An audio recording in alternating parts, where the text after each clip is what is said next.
Bom dia. Eu sempre fico pensando que uma hora eu vou acordar. Não sei quando vai ser, mas tá bom o sonho do jeito que tá. É bom continuar desse jeito, né? Vocês viram esse tema? Brincadeira, né? Então, me perguntaram 2 vezes o que eu ia falar, eu não sabia direito, porque não decorei ainda o tema. Espírito, possuidor de inteligência. Então, o espírito já é um tema, né? Possuidor de inteligência, 2. Emissor do pensamento, 3. Plasmador da vontade, 4. Então, a gente tem 4 temas para serem dissecados. Então, eu optei por fazer assim. A gente vai abordar os 4 temas de maneira separada, isolada. Primeiro, a gente vai falar o que é o espírito, depois, o que é inteligência, depois, o que é pensamento e, finalmente, o que é vontade. E aí eu vou tentar dar uma amarradinha no final para a gente ver como essas coisas se relacionam. Apesar de que eu acho que na medida em que a gente for falando de cada um desses itens, a gente já vai fazendo a conexão, porque eles estão muito próximos, né? As coisas acontecem meio que ao mesmo tempo. E o que a gente vai fazer, com fins didáticos mesmo, para a gente tentar entender melhor como essas coisas se relacionam e a importância que elas têm, a gente vai falando de cada uma separado, já deixando os links prontos para, no final, a gente tentar fazer um fechamento. Tá legal? Então, a gente vai começar com o que é o espírito. E a gente vai usar, obviamente, o livro dos Espíritos. Lá, na questão 23, a gente vê Kardec perguntar o que é o espírito. Eu já vou chamar a atenção para uma coisa interessante. Ele pergunta, nessa questão, na questão 23, ele pergunta o espírito com letra minúscula. Tá? Depois a gente vai ver, tem uma outra pergunta em que ele faz espírito com letra maiúscula. Então, ele já mostrou uma diferença aí, tem alguma coisa diferente. A resposta dos espíritos é essa. O espírito é o princípio inteligente do universo. Bom, beleza. Então, o espírito é o princípio inteligente do universo. Como ele está falando do princípio inteligente do universo, obviamente que ele não está falando de individualidades, ele está falando de uma essência, de um todo, porque senão não seria do universo, né? A gente tem, sei lá, infinitas inteligências no universo, mas aqui ele usa a letra minúscula e a resposta dos espíritos é essa, tá? É o princípio inteligente do universo. Aí ele pergunta assim, lá na questão 76, que definição se pode dar aos espíritos? Aí ele usou espíritos com letra maiúscula. Então, você veja que aqui, lá ele estava falando da essência, né? Aqui ele está falando da individualidade. E a resposta é essa. Pode-se dizer que os espíritos são seres inteligentes da criação. Então, o espírito com letra minúscula é a inteligência.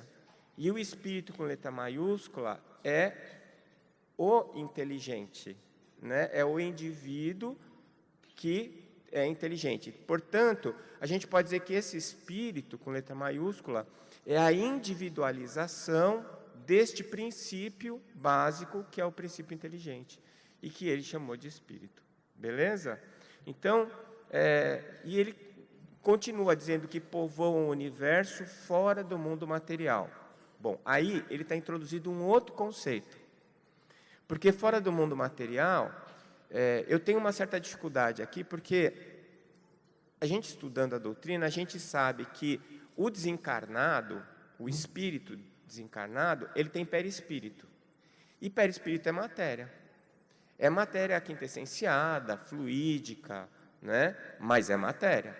Então, a gente usa esse termo matéria, ou mundo material, para os encarnados. Então, seria toda a matéria que vibra abaixo de 300 mil quilômetros por segundo, ou seja, essa matéria física que a gente está acostumado e que nós chamamos de realidade, né? Que na verdade é uma baita ilusão, mas tudo bem, isso é para um próximo seminário, a gente falar sobre isso. Hoje a gente vai ficar aqui no espírito, tá? Então, ele já está introduzindo um conceito de que esse espírito, que é essa individualidade, essa inteligência individualizada, esse espírito, ele povoa, né, o universo fora do mundo material. Então, ele já está dando uma dica que talvez no encarnado a denominação seja outra. E aqui que começa um pouquinho a confusão, porque a gente vai abordar essa diferença entre espírito e alma, se é que existe. Tá certo? Então, vocês já devem ter tido essa dúvida, buscado no Livro dos Espíritos. Eles falam que que a alma é o espírito encarnado, tá? Então, o Kardec perguntou para os espíritos, né, lá na questão 134, o que é a alma? E eles foram bem objetivos, é um espírito encarnado. Tá, então, se tiver desencarnado, eu chamo de espírito, com letra maiúscula, tá certo? Se tiver encarnado, eu chamo de alma, beleza? Aí ele pergunta assim, porque o Kardec era um cientista, né? E ele pergunta assim, tá, então a alma, o que era a alma antes de se unir ao corpo? E os espíritos respondem, o espírito. Aí Kardec fez a pergunta que eu faria. As almas e os espíritos, então, são a mesma coisa? Aí os espíritos respondem assim para ele, sim, as almas não são senão os espíritos, as almas não são senão os espíritos antes de se unir ao corpo, ou seja, o espírito, com letra maiúscula, está desencarnado. Quando ele encarna, a gente para de chamar ele de espírito e começa a chamar de alma. Deu para entender? Até eu me enrolei aqui. Fomos bem no final, saímos ilesos? Bom, gente, isso é um problema. Por quê? Em ciência, a gente tem um aforisma na nomenclatura científica. Porque assim, quando você vai escrever um artigo científico, você vira inimigo de sinônimo. Porque em linguagem científica, cada nome deve designar apenas uma coisa, e cada coisa deve ser designada apenas por um nome. Isso se chama precisão de linguagem. Quando você está fazendo uma transmissão na arte, por exemplo, de um texto literário, de um poema, você se utiliza de várias formas de comunicação diferentes para dizer a mesma coisa, que é para que a pessoa exercite, né, esse sentimento que você está querendo transmitir para ela de maneiras diferentes, que você consiga evocar nela aquele sentimento. Na hora que você está fazendo uma transmissão científica, não tem nada disso. Não tem que escrever bonito, não tem que escrever chique, não tem que escrever rebuscado, ao contrário, você tem que ser pão, pão, queijo, queijo. Tá? Cada coisa diz uma coisa, quando você está falando, aquela interpretação tem que ser levada ao pé da letra. E isso virou um problema, porque Kardec, como cientista, ficou incomodado. Eu não sei se vocês perceberam, como eu, nesse diálogo entre ele e os espíritos, que estão nas perguntas, como ele ficou no pé do espírito, para dizer assim, mas espera um pouco. Então, como é que é? Me explica melhor, porque eu não posso ter dois nomes para a mesma coisa. E no final, ficou. Porque, pensa bem, o espírito com letra maiúscula, que é o princípio inteligente individualizado, que ele já usou o espírito com letra minúscula, quer dizer, já enrolou. Né? Eu tenho que dizer se é espírito com letra maiúscula ou minúscula. Se eu não estiver lendo, se eu estiver falando, complica. Vocês entenderam o problema? Não é um problema de conceito, vejam bem, o conceito está muito claro. Aliás, ele deixou isso muito claro, com todas as perguntas e os raciocínios que ele desenvolveu. Mas a nomenclatura virou um problema. E pior, se já não fosse um problema, espírito com letra minúscula e espírito com letra maiúscula, quando encarna, eu boto outro nome, que é a alma. Então, vejam bem, se eu estou aqui fazendo uma palestra e eu quero falar para vocês do espírito, mas não do perispírito, só da essência inteligente, eu vou ter que dizer o espírito desencarnado, e agora eu estou falando apenas do princípio inteligente. Vocês entenderam como fica complicado? E se eu usar a palavra espírito, eu posso estar falando só do espírito desencarnado, eu posso estar falando do espírito com o perispírito. Então ficou meio confuso essa parte. Que Deus me perdoe, eu não estou falando mal dos espíritos. Não é isso. Mas eu estou falando em termos de comunicação científica. O que para nós, hoje, né, é muito importante. porque a gente está extrapolando os limites do espiritismo para o meio acadêmico. E na hora que a gente faz isso, a gente tem que entrar bem comportadinho. Eles já não querem a gente na festa. Se você ainda chega sem terno e gravata, se é para eles não vão deixar a gente entrar. Então a gente tem que entrar bem bonitinho, falando do jeitinho que eles gostam, usando a metodologia que eles estão acostumados, para a gente poder mostrar para eles que a gente não está querendo inventar nada, a gente está trazendo uma verdade, como todos da área da ciência buscam, né? Uma verdade para ser colocada. Então, eu fui me socorrer do Dr. Hernani Guimarães Andrade, que é também um cientista. E olha só que interessante, no livro Espírito, Perispírito e Alma, no capítulo 3, ele escreve assim: os conceitos a respeito de espírito e alma, e ele usou os dois com letras minúsculas aí, sofrem de certa imprecisão, especialmente no tocante à sua morfologia e substância. Então, você vê que ele já notou essa dificuldade. Né? Quando eu estou falando de espírito e alma, eu estou falando de quê exatamente? E aí, ele traz assim: a doutrina espírita ensina que o espírito é composto por perispírito e alma. Eu adorei isso aqui. Não é? Porque o Dr. Hernani está sutilmente dizendo o seguinte: pessoal, vamos chamar de alma o princípio inteligente individualizado? Não interessa se está encarnado ou desencarnado, que aí a gente pode dizer alma, quando é só o princípio inteligente, esteja ele encarnado ou desencarnado. Deu para entender? Então, eu trouxe mais ou menos o seguinte, para a gente tentar fechar esse primeiro item, que é a questão do espírito, né? O princípio inteligente individualizado é o ser simples, tá? Que a gente pode atribuir ao ser angelical ou ao ser crístico, que é, como o André Luiz descreve no livro Libertação, a segunda morte. Então, aqui, a gente tem, nós encarnados, a gente somos o ser trino, eu já vou falar. Quando você está desencarnado, você é o ser duplo. Quando você está desencarnado e é um ser crístico, em que você habita uma dimensão que não tem mais matéria, você perde o perispírito, por isso que ele chama de segunda morte. Na hora que você está no plano angelical e que não tem matéria ao seu redor, você é só o princípio inteligente. Isso daí gera um problema, assim. Tem algumas pessoas que falam assim: então eu vou me misturar, eu vou perder a individualidade. Não perde, porque você vai continuar com o seu corpo mental. Décio, está complicando isso aqui. Corpo mental não é perispírito? Não. Pergunta para o André Luiz, ele já falou que não era. O corpo mental determina o perispírito. Ele é um campo informacional.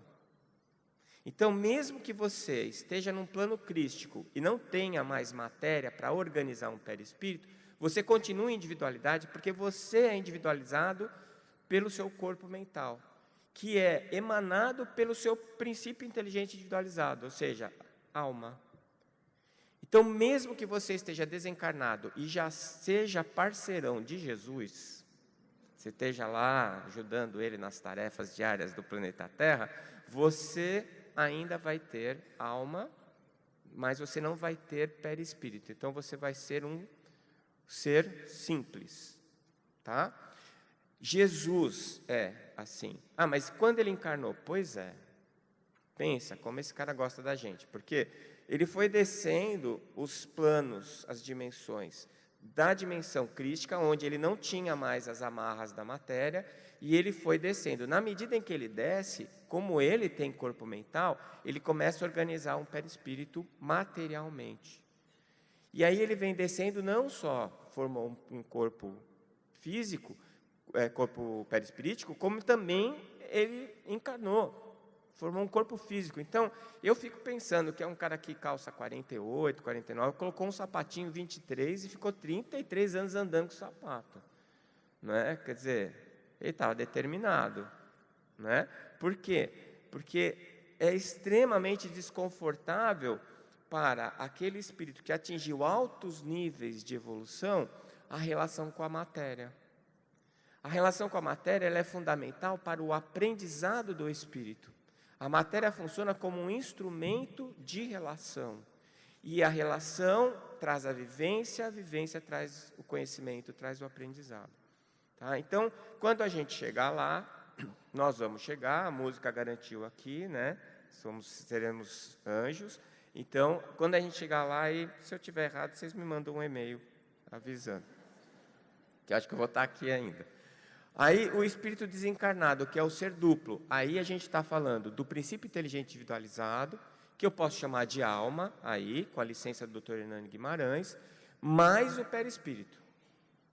Então, se eu estou falando assim, o espírito, só essa palavra espírito, com letra maiúscula, eu estou falando do desencarnado. Aí eu já estou me referindo às duas coisas.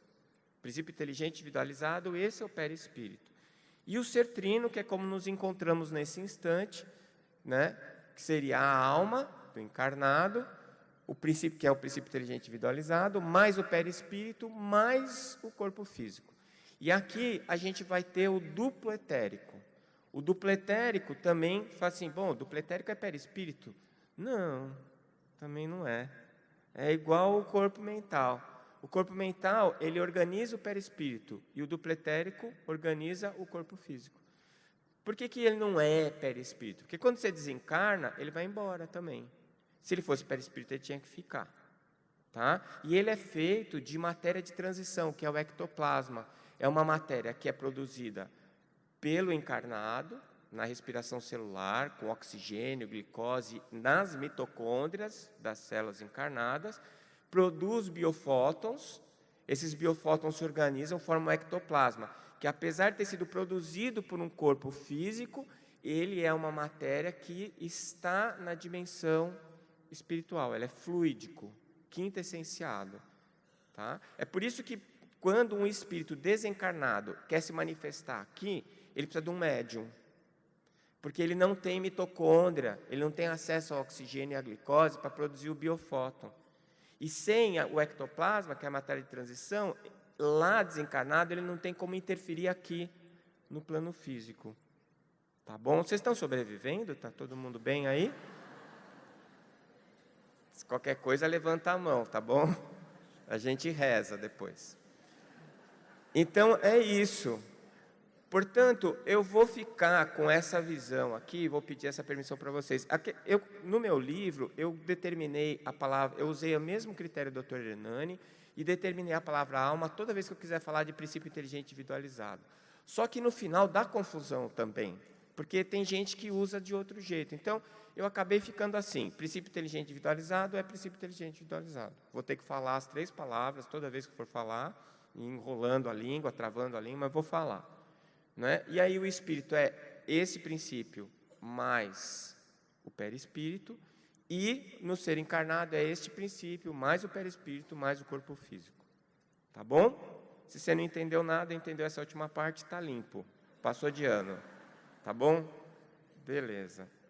Bom, dito isso, né, você vê, a gente ficou um tempão, espíritas falando sobre definição de espírito. Você vê como a coisa é complicada, né? A gente pensa que tudo é muito simples, muito fácil, mas quando a gente para pensar, tem uma complexidade atrás. Mas para a gente continuar o raciocínio, ir além do espírito, aí eu gosto muito dessa questão 27, que está na parte Elementos Gerais do Universo, no capítulo 2 do livro 1º. O que é que está perguntado lá, né? O que o Kardec pergunta lá? Ele pergunta sobre o que há no universo, sobre a Trindade Universal. Vejam, não é para confundir com a Santíssima Trindade. A Santíssima Trindade, ela traz, de uma maneira bastante inteligente, na minha opinião, ela traz Deus, Jesus e o Espírito Santo. Vamos lá, Deus, dá para a gente definir Deus? Não, nós somos criaturas, Ele é o Criador, né? Então a gente está meio longe de definir Deus. Mas tem Jesus. Jesus é o princípio inteligente individualizado mais próximo de Deus que a gente conhece, que a gente tem notícia. Então eu ponho Jesus como Deus. Tá, eu estou olhando na mesma direção, estou resolvendo o problema. E as comunicações mediúnicas? E os outros espíritos? Eu chamo de Espírito Santo, boto numa coletividade. E digo que é tudo a mesma coisa. Porque no final das contas, olha, se vem de Deus, Jesus e Espírito Santo, pode confiar. E pode mesmo. Então, numa época em que a gente não tinha nenhum conhecimento sobre o assunto, a Santíssima Trindade resolveu um problema conceitual e colocou em prática a nossa forma de ver a divindade. Agora, aqui, na questão 27, o Kardec pergunta o que é que existe no universo. E os espíritos respondem para ele: Deus, causa primária, origem de todas as coisas. Tá, isso daí é aquilo que não dá para a gente discutir, não é? A gente não tem como definir Deus, até porque definir é estabelecer um fim, estabelecer um limite. Deus é eterno, a eternidade já é um problema, né? Eu acho que já discuti isso aqui antes. Eu consigo entender que eu comecei um dia, que eu fui criado e que eu nunca termino. Isso até eu consigo colocar na minha cabeça. Mas alguma coisa que nunca começou, como é que fica isso? Não é? É meio complicado. Então, como é que a gente vai falar de Deus? Então, eu acho que por hoje, por enquanto, o que a gente pode usar é isso: Deus, causa primária. Causa primária. Isso traz, assim, a satisfação de um grande problema dentro da ciência.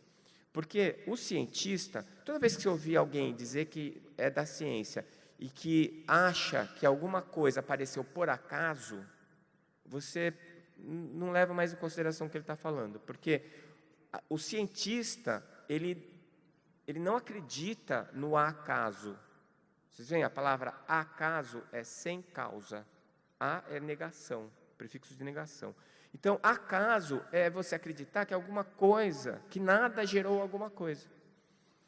Eu acho que eu já contei aqui uma vez um diálogo que eu tive com um ateu, e ele dizendo que eu era um místico, que eu acreditava no maravilhoso, na fantasia. E eu perguntei para ele: tá, então como é que você acha que começou o universo? Ele deu uma risadinha, falou assim: claro, todo mundo sabe, começou com o Big Bang. Eu falei: legal, teve uma concentração de matéria que explodiu e formou o universo. Ele falou: você não acredita nisso? Eu falei: acredito. Bom, pelo menos por enquanto, né? Eu não tenho nem como questionar isso. Mas a pergunta que eu tenho para você é a seguinte: o que é que tinha antes do Big Bang? Ele olhou para mim e falou assim: nada. Eu falei: então, você acha que o nada gerou um universo e eu sou o místico? Vocês entendem como é que a coisa funciona? Então, Deus, ele encaixa como um conceito científico, uma necessidade científica. É que, obviamente, a maior parte das pessoas que falam contra a religião, que falam que Deus não existe, eles estão falando de um Deus antropomórfico, do velhinho de barba, aquela coisa bem infantil que a gente ainda usa, mesmo nós espíritas. Porque é uma coisa meio de voltar para a infância, de você se acolher, né? É gostoso pensar no velhinho de barba, o cara bonzinho, que vai quebrar o seu galho. Não é legal isso? Então, a gente faz isso, mas assim, em termos racionais, eu acho que a gente tem que se livrar dessa imagem. Então, o Deus não é nem uma pessoa, ele não é um ser. Ele é o Criador de todas as pessoas, de todos os seres, de tudo. Então, onde é que eu chego? Eu chego que Deus é causa primária. Ponto. Por enquanto, vai ser o que nós vamos falar. Deus, causa primária. E aí, os espíritos falam uma coisa bastante interessante para Kardec. Deus, que é causa primária, plasmou duas coisas, duas naturezas de coisas. A matéria, que é o fluido cósmico universal. Vejam, a própria ciência está usando esse termo, fluido cósmico universal, para designar uma matéria elementar, uma partícula elementar, que os gregos chamaram de átomo, e que os cientistas deram o nome do átomo de átomo, imaginando que seria uma partícula indivisível. Não é, certo? E hoje, cada vez mais, os cientistas têm achado que, na verdade, esta partícula indivisível não é uma bolinha, é uma cordinha, né? Na teoria das supercordas. Bom, tudo que vem da matéria vem desse fluido cósmico universal. Então, toda vez que a gente usar a palavra fluido, a gente está falando de matéria. Tá certo? E a outra coisa, o princípio inteligente, que a gente já falou e que o Kardec perguntou e eles chamaram de espírito com letra minúscula. Certo? Deu para lembrar? Então, Deus cria e criará o tempo todo essas duas coisas. Fluido cósmico, que é matéria, e princípio inteligente. É claro que quando ele emana o princípio inteligente, ele emana esse princípio puro e ignorante, para que ele comece sua trajetória de evolução. E quando ele emana o fluido cósmico, ele emana o princípio elementar básico. Se for a cordinha, ele emana a cordinha, esperando que essa cordinha receba informação. E a informação vai fazer com que a cordinha comece a vibrar numa determinada frequência, numa determinada velocidade, para formar uma determinada partícula que vai se associando para formar um determinado tipo de matéria. Tá certo? Então, essas duas coisas, tudo que existe é uma combinação dessas duas coisas. Ou é só uma, ou é só outra. Na minha opinião, o fluido cósmico universal só existe desta maneira quando é emanado de Deus. A partir de então, a relação dele com as inteligências do universo faz com que ele se altere. Tá certo? Agora, o princípio inteligente vai virar indivíduo, né? Em determinado momento ele vai se individualizar e vai virar uma individualidade, vai virar alguém. E ele vai continuar essa evolução eternamente, até que ele chegue num ponto que não precise mais da matéria para continuar evoluindo. Que é o momento em que a gente chega lá no último andar para ajudar Jesus a limpar o apartamento dele lá. Tá certo? Deu mais ou menos para entender? Portanto, tudo se resume nisso dentro da minha cabeça. Deus, matéria e princípio inteligente. E como é que essas duas coisas se relacionam? Elas se relacionam através de uma coisa que é bastante interessante, porque ela é alguma coisa e não é nada. Informação. Informação é matéria? Não. Informação é inteligência? Não. O que é informação? É informação. Não é? Então, na hora que eu dou informação, eu estou programando, eu estou caracterizando. Tá? Pega essa ideia aí, guarda aí no bolso, que a gente vai usar até o final da palestra. Tá bom? Então, essa trindade universal, ela se resume assim: Deus, a inteligência suprema, que ela vem antes do princípio inteligente, olha só, né? Causa primária e origem de todas as coisas. O fluido cósmico universal, que é matéria em todas as suas formas possíveis, e o princípio inteligente, que é um elemento entrópico negativo. Pausa. O que é entrópico?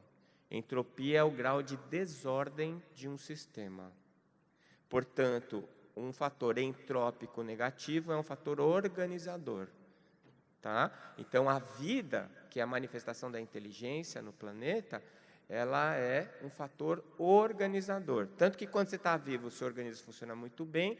Quando você vai embora, que o teu princípio inteligente abandona esse corpo, o que acontece com a matéria? Se desorganiza. A doutora Lynn Margulis, no seu livro O que é Vida, ela define de uma maneira muito feliz, na minha opinião, vida dizendo que são ilhas de ordem num oceano de caos. Né? Então, esse princípio inteligente, que é esse elemento entrópico negativo, quando ele se individualiza, ele vai formar o princípio organizativo da matéria, individualizado, que é a alma ou o espírito.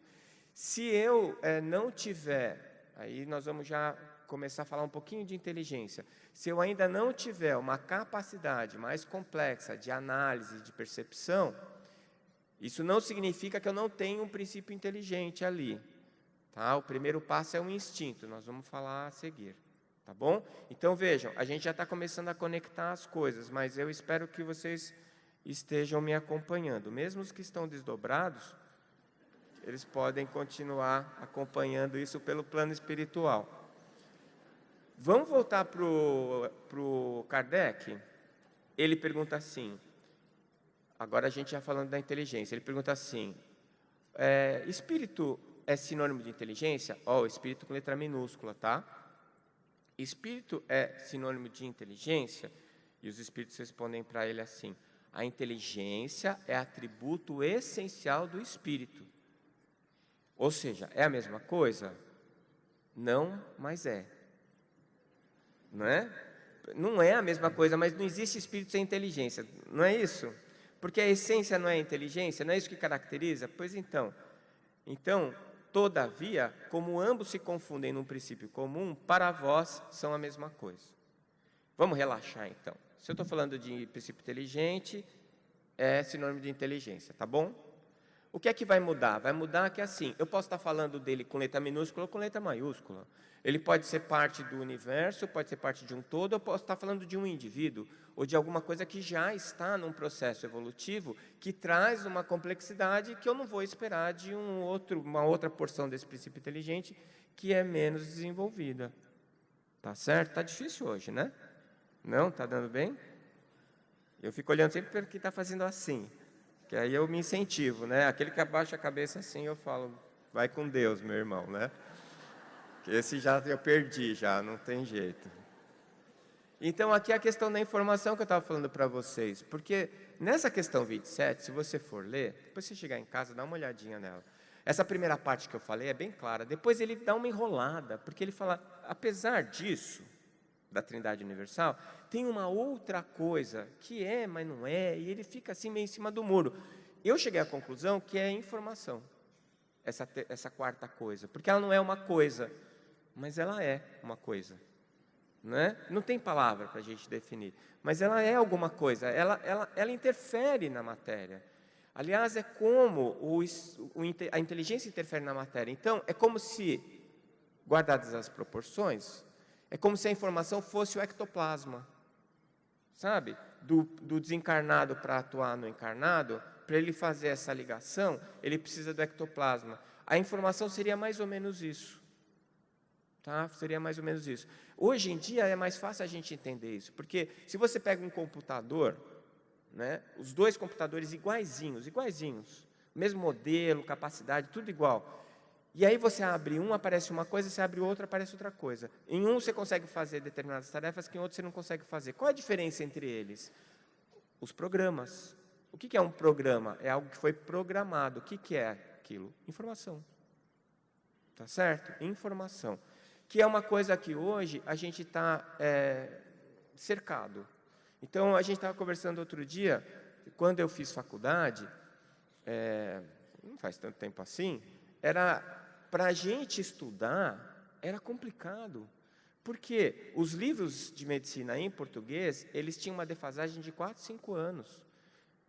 Os livros que tinham em inglês, eles tinham uma defasagem de 1, 2 anos. Por quê? Até o cara escrever o livro, publicar o livro, vender o livro, né? E depois ainda ser traduzido, então tinha uma diferença muito grande.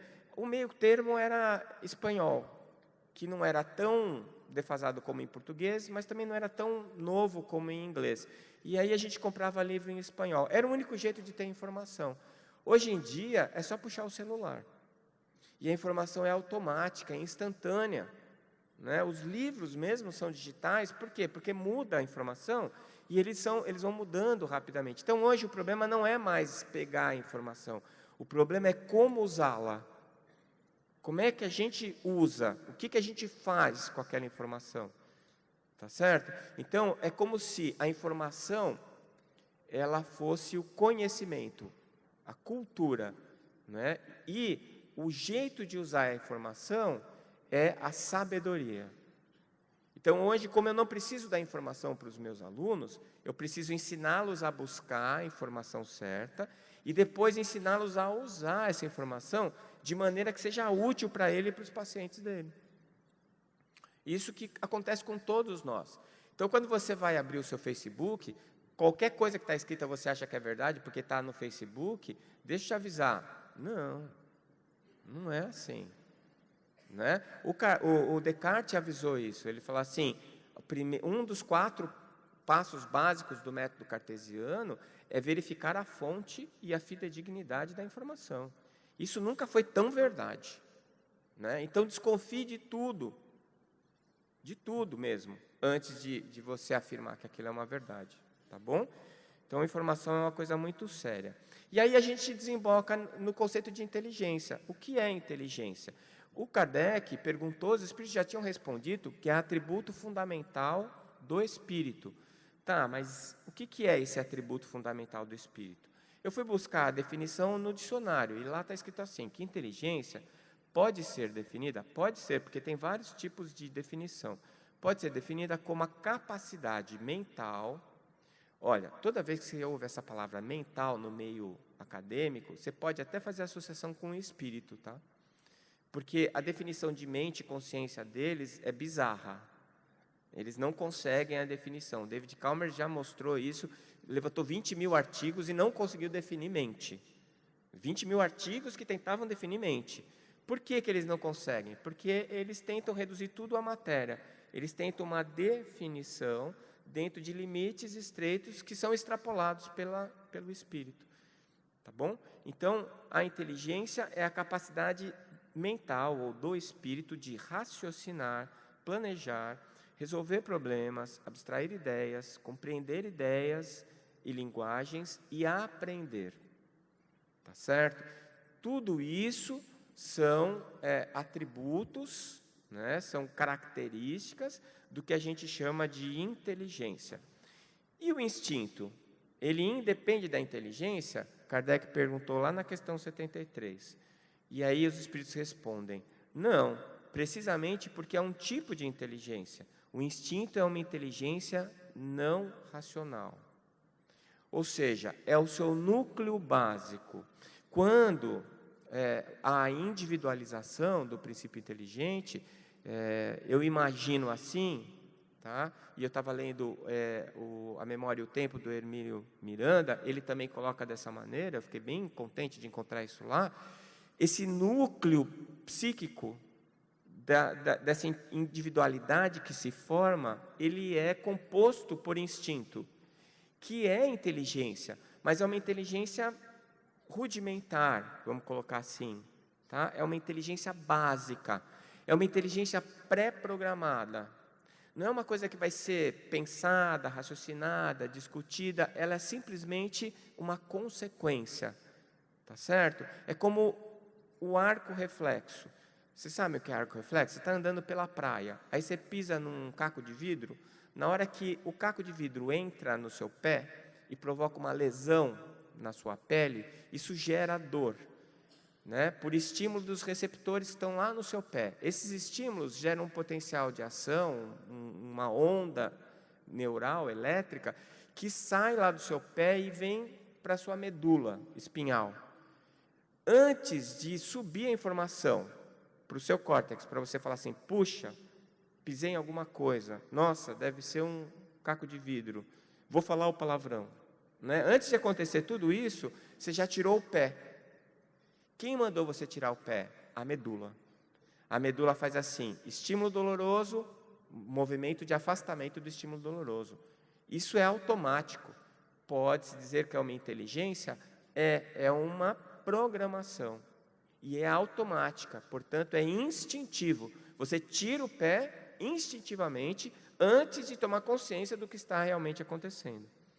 Isso mostra que esse núcleo básico do psiquismo, que é ali o teu instinto, está lá ainda. E a pergunta que a gente pode fazer, eu já me fiz essa pergunta algumas vezes, é assim, e quando eu chegar lá?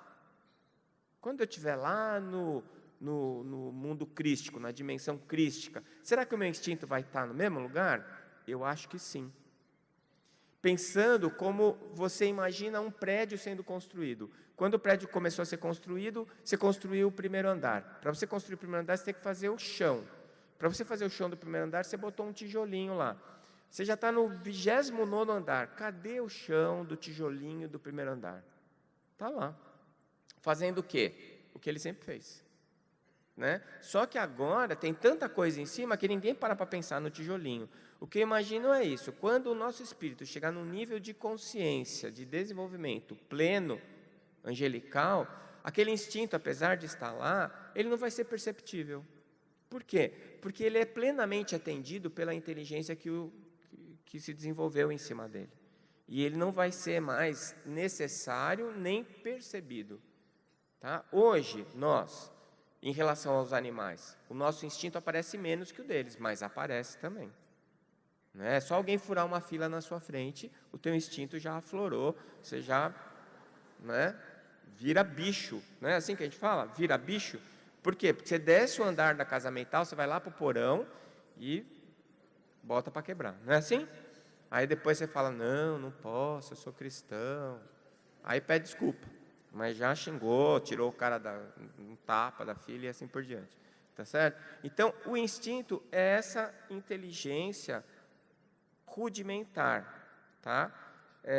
Se a gente for buscar no dicionário, está escrito assim: os instintos são padrões herdados de respostas ou reações a certos tipos de situação ou características de determinadas espécies. Então, ele está relacionando bem o instinto com a matéria, com as espécies, e é fácil da gente perceber isso, tá? Quando a gente fala de instinto, a gente está falando basicamente de sobrevivência, tanto do indivíduo quanto da espécie, porque as duas coisas básicas do instinto é o quê? Sobrevivência e reprodução, né? Isso é necessário? Fundamental, fundamental. Quem que está lutando pela vida aí? Quem está na frente ou quem está atrás? Os dois, né? Então, aliás, a chita, eu sou um viciado em programas de animais, então eu sei bastante coisa sobre os bichos. A chita, que é esse felino que está atrás, tentando pegar o cervo, ela é o animal mais rápido do planeta. Só que ela gasta toda a energia dela para correr. E se ela não pega a presa, ela gastou o tanque e não conseguiu abastecer. O risco dela morrer é altíssimo. Tá certo? E como as hienas sabem disso, elas ficam sempre perto das chitas, porque a chita, se der trabalho, se o cervinho der trabalho, quando ela pega o cervo, ela está tão esgotada que ela não consegue comer. Ela fica sentada do lado para conseguir forças para poder comer. A hiena vem e rouba o cervo dela. Você vê que a vida dela não é fácil. A gente olha, né, acha que ela é dona do pedaço. Não é. Então, os dois estão querendo sobreviver. Os dois estão lutando pela vida e pela sobrevivência. Isso faz parte do instinto. Por isso que eu chamo o instinto de inteligência automática. É tipo assim, em caso de emergência, aperte o botão vermelho. Tá certo? E o botão está lá. E a hora que aparece alguma emergência, botão vermelho. Certo? E aí você vai ter desencadeado uma série de reações que você não precisa pensar, elas vêm sozinhas e que vão tirar você de uma fria. Tá? Nas situações de perigo extremo, né? Perigo iminente, tá bom? Então, a inteligência e o instinto, como os espíritos explicaram para Kardec, não são coisas separadas, diferentes. Elas são estágios de evolução de uma mesma coisa. Portanto, a inteligência que se sobrepõe, ela não anula o instinto, mas subjuga o instinto, hierarquiza o instinto. Você não vai mais fazer determinadas coisas que você faria antes, porque você tem a inteligência para analisar a situação. Então, se você está em uma situação difícil, você faz uma análise antes de responder a uma situação a responder de uma maneira instintiva. Eu uso esse exemplo sempre, o pessoal acha engraçado, mas é meio verdade.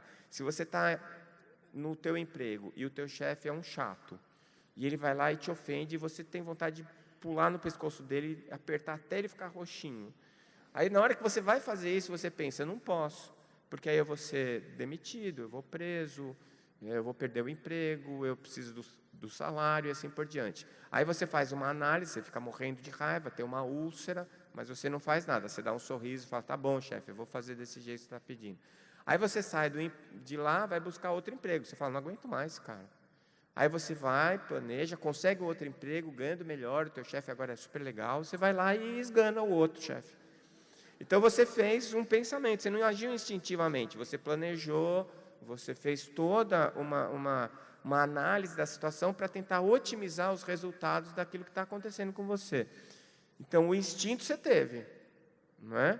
Como você tem o instinto de tirar o pé do caco de vidro, mas aquilo fica subjugado. Tem um reflexo que é até famoso, porque em desenho sempre aparece, né? Chama reflexo patelar. Você vai no neurologista, ele vai pesquisar os teus reflexos, ele coloca a tua perna pendurada na maca, pega um martelinho de borracha e bate no tendão patelar. E aí o seu pé é para fazer assim, né? Ir para frente. Não é isso? Tá. Mas se eu falar para você que eu vou fazer e você prestar atenção no seu pé, o seu pé não vai para frente. Ah, então seu reflexo está ruim? Não, você bloqueou o reflexo. Entendeu? Ou então você simula o reflexo. Será que se eu fizer bem forte, ele vai falar que eu estou bem? Aí ele bota o martelinho e você dá uma bicuda nele. Mas você que deu a bicuda, não foi a medula. Né? Ou então você fala assim, será que se aparecer, se meu pé mexer é porque eu vou ter que operar? Aí você segura o pé. Ele fica batendo lá até ficar roxo e o seu pé não sai do lugar. Por quê? A medula está mal, o reflexo não está... Não, você bloqueia, você interfere. Isso que eu chamo de hierarquização do instinto. Tá? Ele está lá, mas ele agora responde, né, a outros comandos superiores àquele anteriormente. Bom, e o que é pensamento? Estamos indo, hein, pessoal? Está chegando lá, calma. O que é o pensamento? Bom, pensamento é matéria. Então, eu escrevi um artigo uma vez falando isso, e alguns colegas bem importantes, pessoas que eu considero bastante, me criticaram, falando que não tinha nenhuma evidência sobre isso. Eu fui reavaliar, busquei em André Luiz, busquei em Kardec. Gente, desculpa. A culpa não é minha, reclama com Deus. Pensamento é matéria, tá certo? Tanto que o André fala da partícula do pensamento, né? Ele usa esse termo, tá certo? Agora, é uma matéria igual essa que está ao nosso redor? Claro que não, né? É uma matéria supraluminal. Não sei se lembram, alguém já acha familiar essa frase? A minha casa fica lá de trás do mundo, mas eu vou em um segundo como quando começo a cantar. E o pensamento parece uma coisa à toa, mas como é que a gente voa quando começa a pensar? Né? Lupicínio Rodrigues. Quem trouxe essa música e falou a associação com o pensamento foi a doutora Irvênia. Né? Como eu sou fãzão dela, eu já pedi licença e peguei para mim.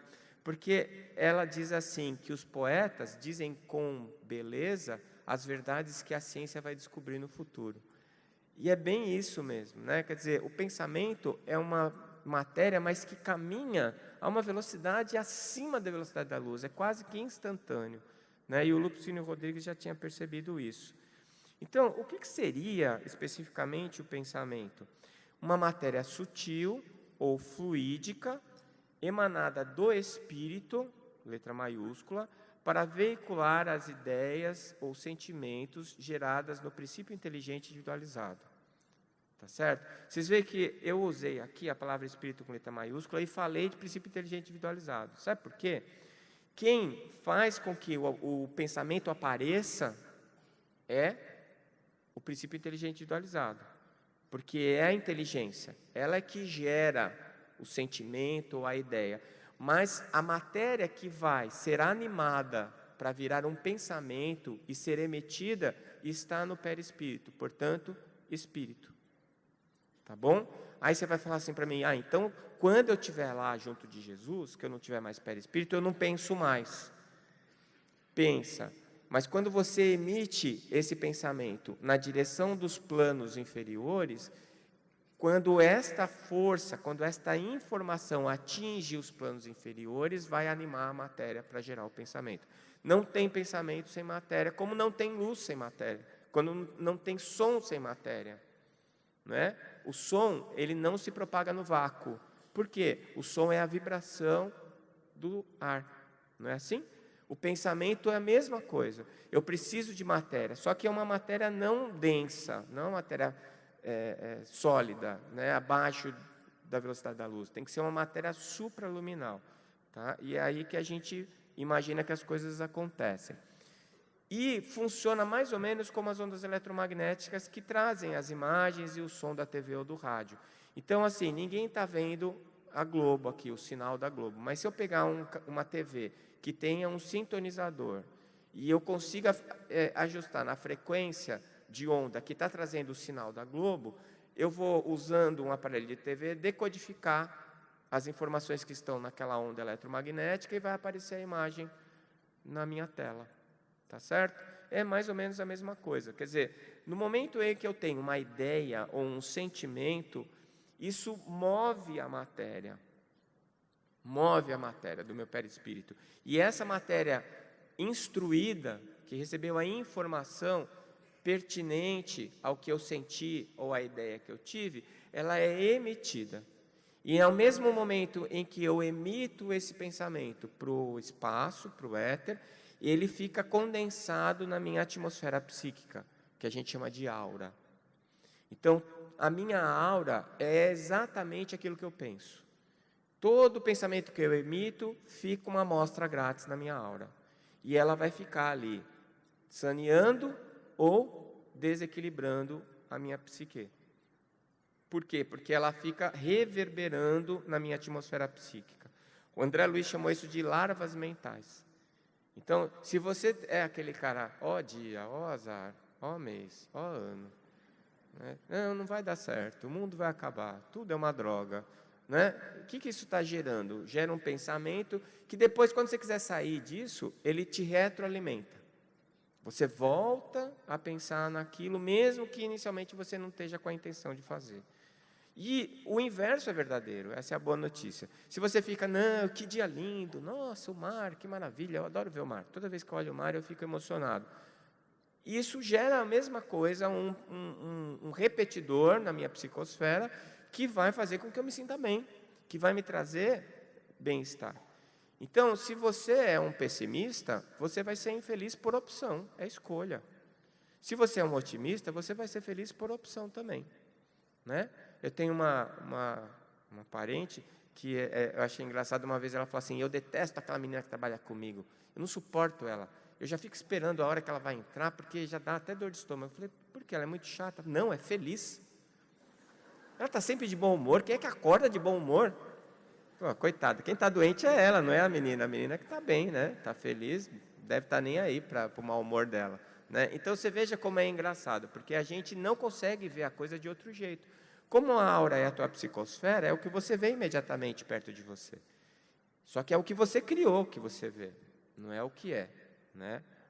E aí, esse movimento que a inteligência dá para a matéria, através da informação, da instrução da matéria, o Dr. Hernani Guimarães colocou num livro, o livro tem esse nome, O Espírito Move Matéria. Ou seja, a partir do movimento, o movimento dessa matéria, ele é gerado a partir da instrução que eu dei para ela. Lembra que eu falei que é como o princípio inteligente se relaciona com o fluido cósmico? É pela informação? Pois é, quando você emite um pensamento, é como se você estivesse emitindo um ser, porque ele tem um quantum de inteligência, que é a instrução que você determinou para ele, e ele tem uma matéria que o anima, que é o que vai transportar ele, para ele ser decodificado onde houver um receptor. Então, quando eu emito um pensamento, onde tiver alguém que tenha uma frequência de onda semelhante à minha, vai receber esse pensamento. Mesmo que seja subliminar, mesmo que seja subconsciente. Tá legal? Então, essa é a questão do pensamento. Bom, o pensamento, ele carrega essa informação, que é determinada pelo sentimento ou ideia. Portanto, do jeito que eu estou colocando para vocês, não sei se vocês perceberam, o pensamento, ele não é produto imediato do princípio inteligente. Tá certo? Ele é uma modificação da matéria. O produto imediato do princípio inteligente, ele é o sentimento ou a ideia. Tá certo? Então, se tiver alguém da física, psicólogos, filósofos, vai ter gente que vai falar, não é nada disso. Tenta se despir do conceito da palavra que você tem e vem para o conceito que eu estou apresentando. Porque existem várias formas de eu falar a mesma coisa. Esse é o problema da falta de precisão de linguagem. Né? Então, por isso que eu me preocupei em colocar para vocês cada conceito de cada palavra que eu estou usando. Que é para você, mesmo que você não use a palavra com a mesma designação que eu estou usando, você consiga entender o que eu estou querendo dizer. Tá certo? Muito bem. Então, esse pensamento, ele está trazendo a informação que foi gerada pela ideia ou pelo sentimento, que são frutos diretos do princípio inteligente. Tá? E aí, eu peguei esse trecho do André, do Entre Dois Mundos, em que ele fala, a partícula do pensamento, olha lá, né? Partícula do pensamento, embora viva e poderosa na composição em que se derrama do espírito, porque o pensamento é poderoso, tá? Você produziu ele é de sua responsabilidade. Por isso, cuidado com o que você pensa, né? É claro que é muito complicado. Quando você for pensar no que você pensou, você já pensou. Não é assim? Por isso que o Lupicínio Rodrigues falou que o pensamento é uma coisa estranha, porque a gente voa quando começa a pensar. Mas é bom que a gente vá se disciplinando para diminuir a frequência de onda baixa, os pensamentos de de natureza ruim, tá? Então ele fala que, apesar desse pensamento ser poderoso, e que a produz, é igualmente passiva diante do sentimento que dá forma, natureza para o bem e para o mal. Então veja, o que eu coloquei para vocês é exatamente o que eu ouvi do André Luiz. Tá? O pensamento, ele é moldado pelo sentimento, pela ideia. Tá certo? Para o bem ou para o mal, aí vai depender de você. Tá certo? Bom, quando a gente fala um pouquinho da fisiologia do pensamento, que é como funciona, a gente vai entender que a característica do pensamento depende do sentimento da ideia que lhe deu origem. Tá? Então, um pensamento bom é aquele que tem uma informação positiva, e o pensamento ruim que tem informação negativa. E o André também nos ensina, ele é denso e de ondas longas, tá? Quando ele é um sentimento desviado do amor. Tá certo? Porque assim,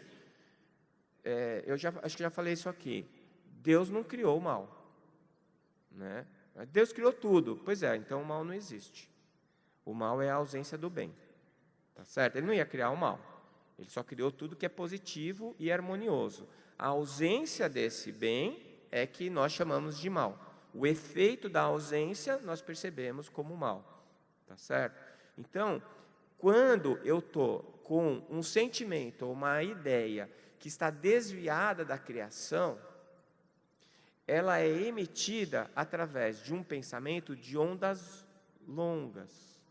Essas ondas longas, elas têm um alcance curto e elas têm uma baixa penetrância. Ou seja, se você olhar para o seu vizinho do lado e desejar que ele quebre a perna, mas ele está do seu lado pensando, puxa, que cara simpático esse do meu lado. O que está acontecendo ali? O cara que está te achando simpático está se revigorando. Ele está emitindo ondas de alta frequência, está elevando o padrão vibratório do perispírito dele, está encontrando paz e bem-estar. E o outro que está desejando que o cara quebre a perna, ele está se desequilibrando, encontrando desarmonia e mal-estar. Por isso que eu digo assim, eu preciso perdoar o João porque ele fez tal coisa para mim. Mas ele não merece o meu perdão. Bom, o perdão não é para o João, é para você. Porque a raiva que você tem do João é a toxina que está te matando. Se o João, ele gostar de você, ele não está nem aí para o seu ódio. Para você prejudicar o João, ele tem que aceitar o seu convite. Ele tem que aceitar não gostar de você como você não gosta dele. É por isso que você tem que chegar lá e falar, aqui João, eu não gosto de você, eu acho você um cara muito chato, e a partir de hoje tenha raiva de mim. Se ele tiver raiva de você, aí ele vai começar a passar mal, aí você pode ficar feliz. Mas se isso não acontecer, ele só vai se incomodar se ele tiver um pensamento ruim em relação a você. Então, na hora que você emite o pensamento, aquela frequência de onda funciona como um diapasão, que vai regular a tua frequência com a frequência do que você sentiu. Deu para entender isso aí? Então, se você quer ser feliz, é uma opção tua, você não precisa de ninguém, é só você passar a vibrar amor. Então, Deus, Ele criou as suas leis perfeitas, a gente tem essa característica. O pensamento ruim, além dele ter uma onda que não chega longe, se ela bate em alguém que está com uma frequência melhor, não penetra. Em compensação, se eu tiver um pensamento de alta frequência, o que vai acontecer? Essa alta frequência, um pensamento de amor, ele vai informar a matéria, formar um pensamento de alta frequência, né? E isso tem um longo alcance e tem uma alta capacidade de penetrância. Então, se eu estiver rezando para o seu bem, mesmo que você me odeie, você vai receber esse bem. Mas antes de você receber esse bem, eu que estou emitindo o bem, já estou bem. Né? Quer dizer, a primeira pessoa prejudicada e a primeira pessoa beneficiada pelo pensamento é quem emite. E para que esse pensamento tenha efeito e exerça o seu poder, a outra pessoa precisa estar em sintonia. se foi ruim, mas simplesmente receber se for bom, né? Então, esses pensamentos sincronizados com o pensamento divino. Então, a doutora Marlene, no seu livro Obsessão e Suas Máscaras, que, aliás, a Associação Médico Espírita de São Paulo está começando, até o dia 4 agora de agosto, você pode fazer a inscrição pela internet no site da Associação Médico Espírita de São Paulo e fazer um curso, Obsessão e Suas Máscaras, com a própria doutora. Não é transcomunicação instrumental, não. É que ela deixou o material gravado, eles editaram e agora vai ter o curso. É gratuito e você faz pela internet, né? Eu acho que vale a pena. E nesse livro dela, Obsessão e Suas Máscaras, que é um livro maravilhoso, ela fala que o pensamento condiciona o cérebro. E é verdade. Então, vamos tomar o exemplo da depressão? Se você é aquele cara que está triste, aconteceu alguma coisa ruim na sua vida, você ficou triste. Aí aconteceu uma outra coisa ruim, logo em seguida. Você ficou mais triste ainda. E aí você chegou à conclusão que sua vida é miserável, que está tudo uma droga, ó dia, ó azar, ó mês, ó ano, e você fica assim. Minha vida é uma porcaria, Aí começa a aparecer um monte de coisa legal, mas você não percebe, você fica só naquele padrão. Aí um certo dia alguém fala para você assim, você vem assistir uma palestra no CIMESP, mas entre uma cochilada e outra, você ouve o Décio falar assim, não, você precisa mudar a frequência de onda. Aí ele fala assim, bom, vou fazer isso. Só que ele não consegue mais. Por quê? Porque o cérebro dele se acostumou a produzir os neurotransmissores. As células produzem o neurotransmissor por demanda. Então, se eu produzo muito neurotransmissor supressor, ele vai produzir uma supressão da minha atividade neural. Entende? Aí, nessa hora, eu preciso do remédio. Porque o problema extrapolou a questão da programação. Ele já está no hardware, no computador. Eu preciso tomar o remédio para retomar o controle sobre o meu aparelho neurológico e poder sair daquela vibração. Então, a doutora chama essa atenção. E não só ela. Ernesto Bolzano também, no Pensamento e Vontade, ele fala sobre isso. Certo é, pois, que o organismo, longe de ser organizador da ideia, né, tal como ensina a teoria materialista, é muito ao contrário condicionado pela ideia. Então, o pensamento do materialista, ele é invertido, ele toma o efeito por causa, e é ao contrário. Quer dizer, o que eu sinto, né, a minha ideia, o meu sentimento é que vai organizar o meu aparelho nervoso e vai produzir os meus pensamentos, tá bom? Então, o primeiro efeito do pensamento é sobre quem emitiu, a gente já falou sobre isso. O efeito sobre o próximo depende da sintonia do outro, a gente também já falou sobre isso, né? Se for de alta frequência, alta penetrância, de baixa frequência, baixa penetrância. Faltou quem? A vontade. Não pode faltar vontade, viu, pessoal? Por quê? Porque a vontade é alguma coisa que é produzida pela nossa essência, pela nossa individualidade. Então, quando eu faço prece, quando eu vou pedir alguma coisa, né, antes de subir aqui para falar no CIMESP, eu faço a minha prece lá, eu digo assim, sempre, porque eu acredito nisso. A única coisa que eu posso oferecer é a minha vontade. A vontade é minha. Eu não posso pegar a vontade emprestada. Eu não posso importar a vontade, eu não posso comprar a vontade. Eu tenho que produzir, eu tenho que plasmar a minha vontade. Como é que eu faço isso? Está lá dentro. É a minha determinação de realmente acreditar que aquilo é importante fazer. De realmente fazer aquilo e fazer, de preferência, com amor, com prazer. Não é? Vocês vieram para cá hoje, acordaram cedo, não acordaram? Na hora que você abriu o olho, que tocou o despertador, você não chegou a pensar, será que vale a pena? Hoje é sábado. Não é? Vocês não pensam isso? Ou só eu? Aí você pensa assim, não, mas é o CIMESP, se eu não for agora, é só o ano que vem. Aí você já levanta animadinho. Né? Fala assim, oba, vamos tomar um café, vou encontrar o pessoal, as palestras vão ser legais. Pronto, a tua vontade te mobilizou e fez com que você se colocasse em movimento. Não é? E a vontade é uma coisa genuinamente tua. Não tem como mudar isso. Então, ninguém se esforça para alguma coisa que ela não quer. Então, é aquela história. Às vezes eu vejo isso na faculdade de medicina, ainda tem muito aluno que está fazendo medicina porque o pai e a mãe querem. E você olha na cara do guri, você vê que não está legal.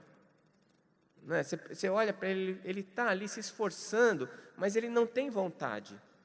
A vontade que está fazendo ele ir é a vontade de agradar e de satisfazer os pais. Ela é insuficiente para ele ser um bom médico.